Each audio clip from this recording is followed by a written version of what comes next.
di sini nanti banyak yang menghujat. Oke, enggak apa-apa. Saya akan tadi kan paparannya keren ya, Mbak Hera tadi itu. Keren. Kita merasa hebat. Tapi saya ngomong, Anda nanti akan merasa hina, ya. Ya, saya hanya akan ngomong bahwa kita ini ya hina. Kita ini hina Dina gitu. Hina Dina Mariana. Oke. Sorry ya, saya memang saya dari kecil kan memang suka ngomongnya lompat-lompat, flight of idea. Dari ngomong apa, itu masih mending. Kalau dulu masih sampai yang namanya asosiasi longgar saya dulu tuh. Lu ya, asosiasi longgar kalau ngomong itu misalkan dari mana? Saya dari Bogen apa? Itu loh dekat Jalan Irian. Saya pernah loh ke Irian, di sana ada tambang emas loh ya. Di sana ada Mas Nding, Mas Encung lah ya, lompat-lompat. Oke, ini tadi kecerdasan sosial. Kecerdasan sosial itu apa? Kecerdasan sosial itu kita ini mempunyai kecerdasan sosial. Iya, karena sebetulnya kita ini beda dengan spesies-spesies yang lain pada umumnya. Kita itu cerdas. Manusia sekarang ini kelihatannya maju bukan karena masing-masing itu lebih pinter daripada nenek moyang kita pemburu pengumpul dulu. Tidak. Nenek moyang kita pemburu pengumpul dulu secara individu jauh lebih cerdas dari sampean-sampean ini. Bener ya, kecerdasan itu diperlukan untuk dia survive menghadapi kehidupan. Ya, nenek moyang kita pemburu pengumpul itu hidup di hutan berbulan-bulan, bertahun-tahun sendirian bisa, sampean 3 hari mati.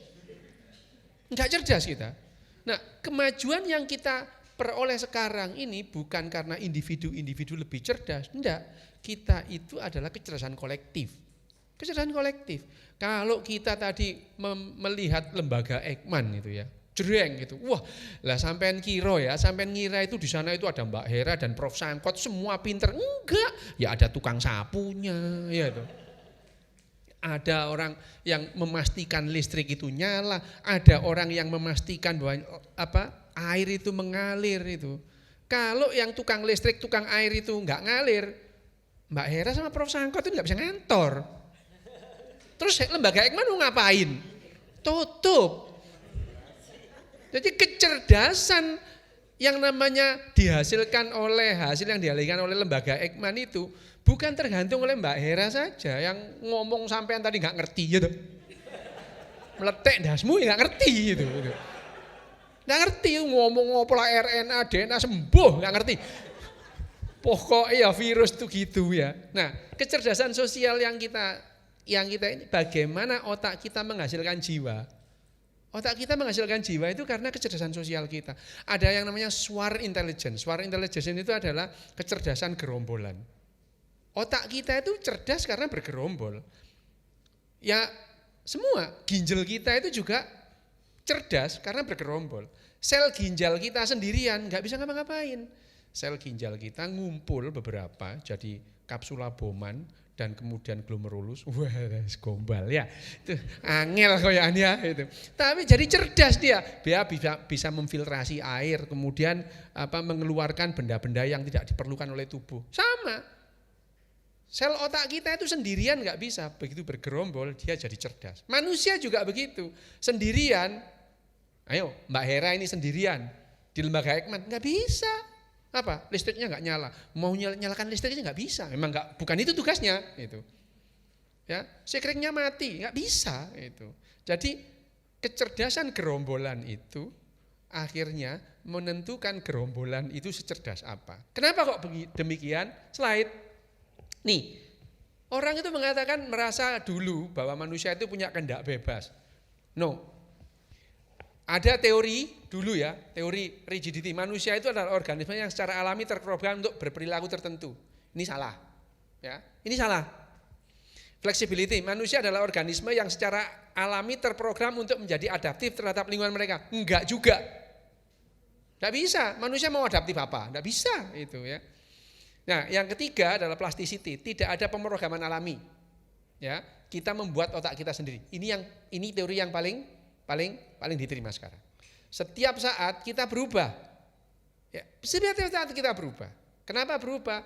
Begitu kita tahu virus terus kemudian ada virus ini virus corona ini. Terus setiap orang mempunyai gambaran sendiri tentang virus dan dia merasa itu benar. Ya, sampean diberitahu Mbak Hera nggak ngefek, nggak ngerti.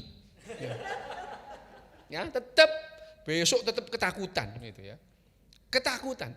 Sejarah panjang kita itu membuat kita punya gambaran sendiri. Oke, slide. Nah, bagaimana individu itu belajar? Nah, beberapa binatang ya belajar dengan cara meniru. Termasuk kita. Kita ini kan binatang ya, itu. Iyalah, masa enggak itu ya. Kalau enggak kita masuk organisme apa? Kan enggak ada, kan cuma ada binatang. Loh, yang ada itu binatang, tumbuh-tumbuhan ya. Terus apa lagi? Nah, jamur gitu ya. Masa kita jamur? Bukan kan kita binatang. Jamuran iya gitu. Kita jamur. Masa kita jamur? Kita binatang. Kita masuk yang namanya, kita ini apa spesiesnya? Homo sapien. Masuk ordo primata. Oh, kita itu bedes. Loh iya, kita primata itu. Kita masuk grade ape. Grade ape itu bedes besar, kera besar gitu ya. Masuk ordonya primata. Terus kemudian kelasnya mamalia ya. Masuk filum vertebrata. Masuk dalam kingdom of animalia. Kita ini kewan ya. Nah iya itu. Kak, ini teori. Iya itu kan teori. Iya teori itu ya. Ada teori yang mengatakan kita itu bersaudara dengan simpanse, bersaudara dengan bengkoang, bersaudara dengan jamur kuping. Ya itu teori itu ya. Ada teori yang lain bahwa kita itu saudara dengan kendi, genteng gitu ya. Karena terbuat dari tanah liat. Enggak apa-apa, terserah. Terserah. Mau bersaudara dengan bengkoang apa genteng, terserah itu. Enggak apa-apa. Enggak apa-apa. Ya. Nah, sebagian besar binatang itu belajar dengan dikondisikan. Karena apa? Binatang-binatang yang lain mempunyai emosi tapi tidak mempunyai kesadaran. Manusia punya kesadaran. Sadar bahwa dirinya ada. Tidak semua sih, tidak semua binatang itu sadar dirinya ada. Kita ini adalah salah satu dari binatang yang mayoritas merasa dirinya ada. Jadi binatang-binatang yang merasa dirinya ada itu dolphin, simpanse, bonobo, orangutan dan manusia. Ini binatang-binatang yang merasa dirinya ada. Dan dia belajar dengan meniru. Kenapa demikian? Slide. Nah, kini ini ya tahun 95 ini menemukannya itu enggak sengaja sih. Penemuan-penemuannya seringkali enggak sengaja. Ditemukan yang namanya neuron cermin itu ya. Di Parma, Italia, yang sekarang lagi ditutup itu ya. Italia. Bal-balannya ya apa? Ya, bal-balannya enggak bisa ya. Ini tidak sengaja pada riset yang ditunjukkan untuk sebetulnya mereka itu mau meneliti itu ya, neuron motorik tapi menemukan yang namanya mirror neuron ini. Pada saat dia melihat sesuatu, dia seolah-olah terus dia menembak itu. Jadi neuron-neuron ini pada saat bedes-bedes ini ya, mangke makaka ini ya, itu loh yang pakai topeng monyet itu loh, itu makaka ya. Makaka. Nah, pada makaka ini sudah ada mirror neuron yang dia bisa meniru gerakan orang lain dan belajar dengan meniru. Slide.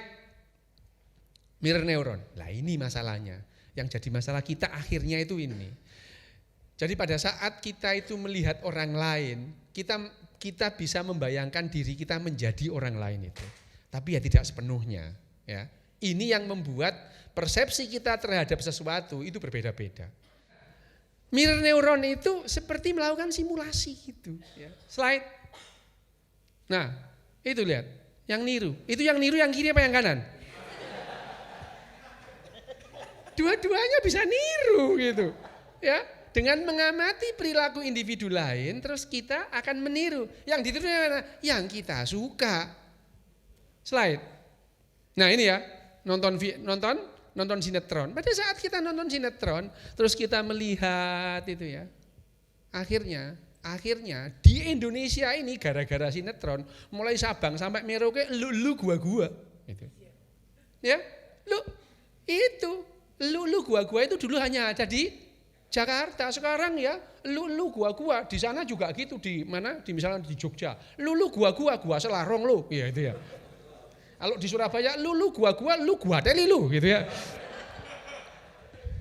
Itu di Surabaya beda. Jadi pada saat kita menonton sinetron, kita bisa merasakan apa yang dirasakan.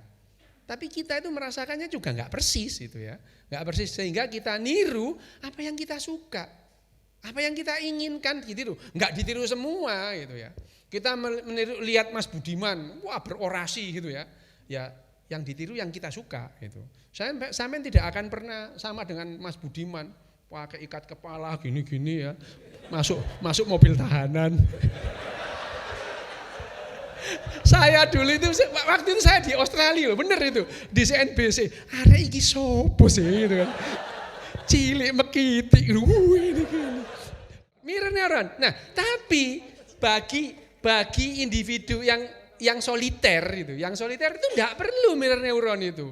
Misalnya yang soliter apa namanya bakteri, nggak perlu ngapain bakteri mirror neuron, nggak ada ya.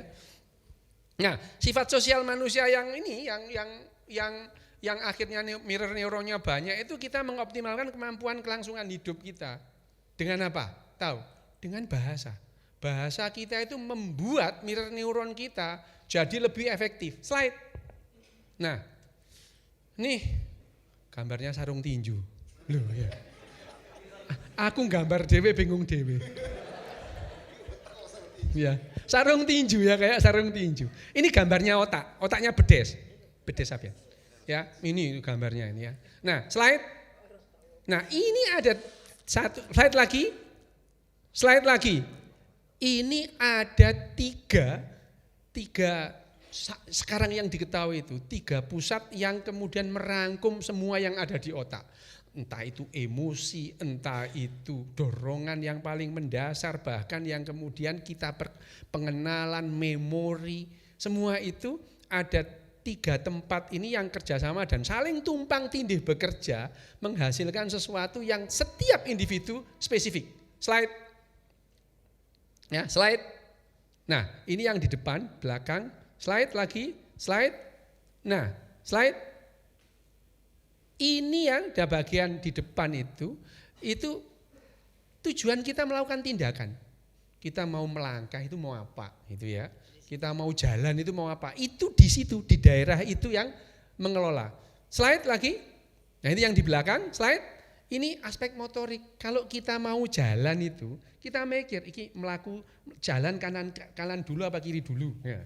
Sekarang ada di Depok, oh kanan dulu gitu ya. Di Depok, ya itu ya.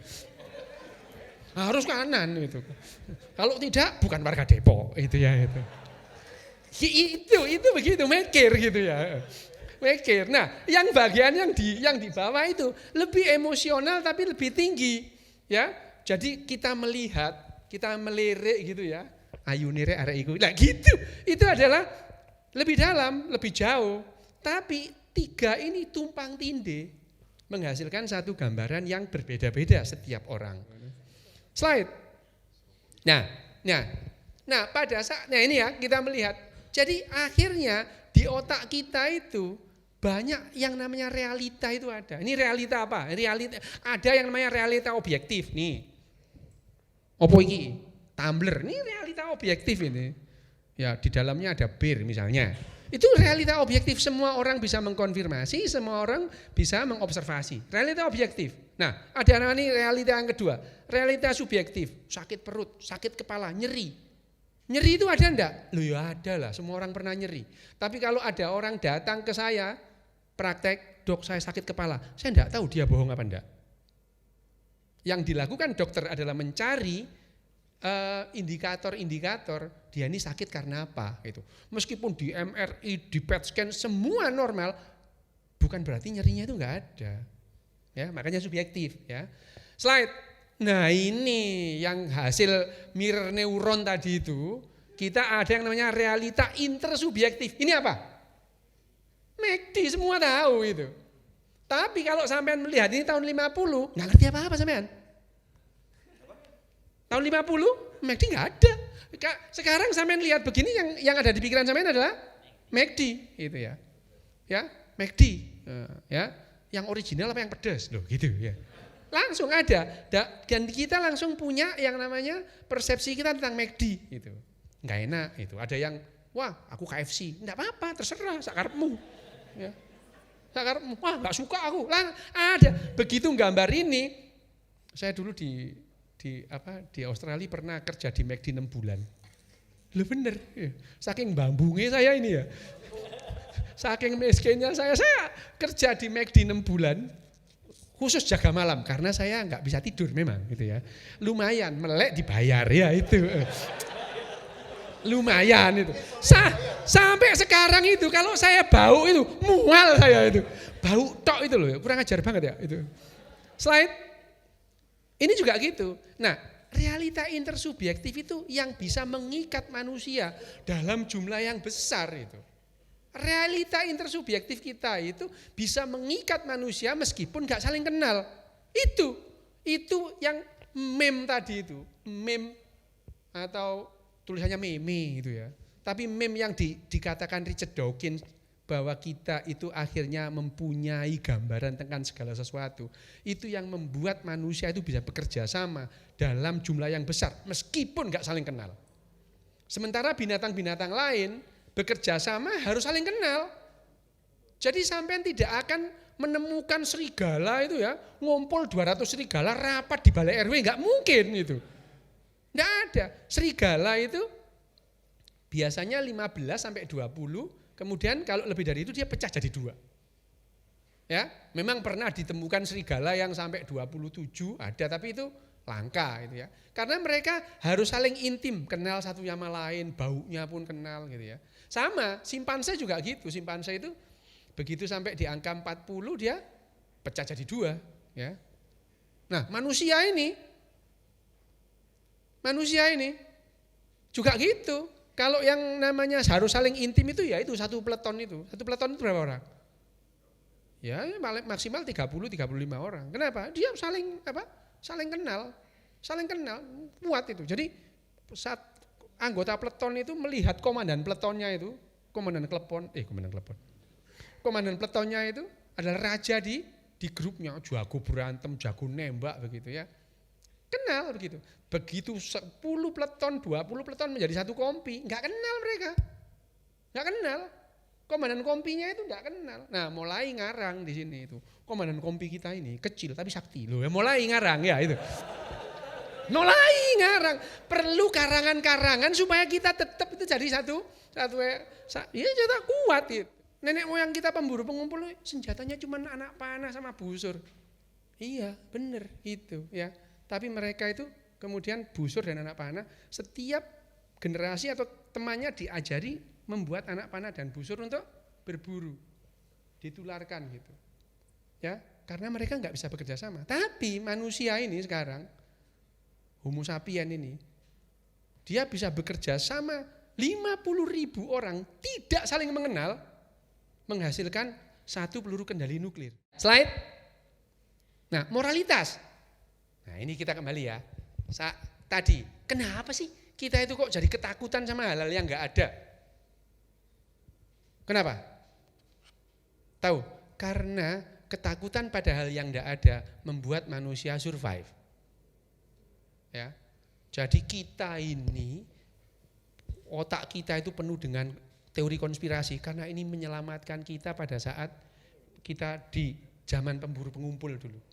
Iya, nenek moyang kita pemburu pengumpul di padang savana sana, mereka yang mengembangkan teori konspirasi di otaknya, mereka itu lebih tahan hidup ketimbang orang yang kayak Mas Budiman gini.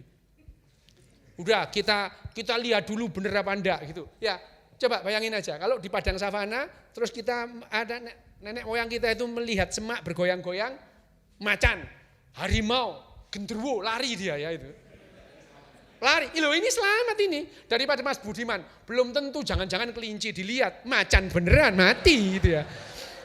Ya, jadi akhirnya orang yang mengembangkan otak paranoid tadi itu lebih gampang hidup ketimbang yang mau konfirmasi dulu ya itu gitu. Jadi itu sifat yang seperti itu. Tapi ya manusia itu 350 tahun, 350.000 tahun kurang 10.000 itu dalam kondisi yang seperti itu.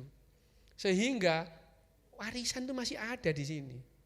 Ya, sehingga pada saat kita itu menghadapi ancaman, itu yang kita kita modalitas, kita enhance.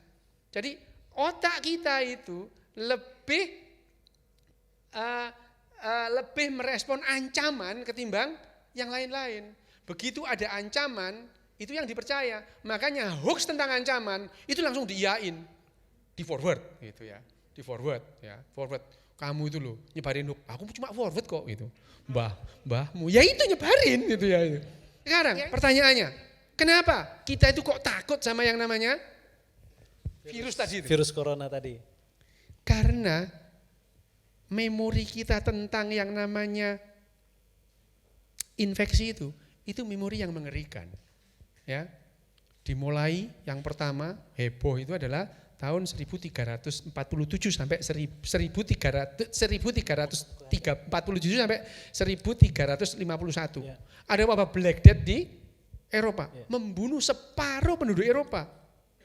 Black Death. Ya kalau sekarang kita tahu, Mbak Hera langsung tahu, itu karena kuman Yersinia pestis yang ada di kutunya tikus. Ya sekarang, waktu itu yang namanya mikroskop itu belum ketemu, masih 200 tahun. Jadi orang yang dilakukan apa? Pagi sakit, sore mati, sore sakit, pagi mati, itu kalau orang Jawa bilang pagebluk. Mungkin tetap takut. Setelah itu mungkin saya mau mempersilahkan Mbak ini Oke, juga ya. untuk. Jadi sebetulnya saya ngomong di sini nih nggak ada manfaatnya. Terima kasih. Ya.